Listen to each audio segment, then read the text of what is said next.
L'accord de Paris pour le climat est accepté. Paris, décembre 2015.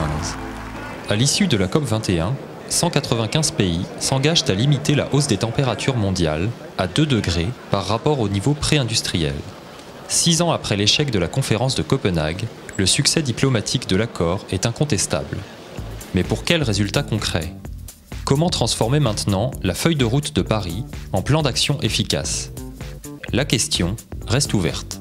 Les accords de la conférence de Paris, ça a été une occasion. Ça fait beaucoup de bruit, il y a eu énormément de publicité. Une avancée primordiale pour les pays très pollueurs comme la Chine. Mais voilà, c'était plus une espèce d'écran de fumée. La question qui se pose maintenant pour moi, c'est quelle suite ? Ce serait bien d'avoir, je pense, une vision plus claire de la manière dont les contrôles mutuels vont être effectués. Et qu'on engage de vraies politiques de lutte contre le changement climatique, l'adaptation de toutes les branches de l'économie. La question de la mer et des océans, ça on n'en parle quasiment pas alors que c'est quand même 70% de la surface terrestre. Quand est-ce qu'il va véritablement y avoir des décisions concrètes ? On sera rassuré une fois la COP22 arrivée et que l'ensemble des pays qui ont signé l'accord le ratifieront. On marque ça comme l'achèvement d'un accord, mais ça doit vraiment être le début de quelque chose et c'est ça qu'il faut montrer. C'est à la fois un moment d'espoir et d'appréhension pour savoir ce que ça donnera concrètement dans les années à venir.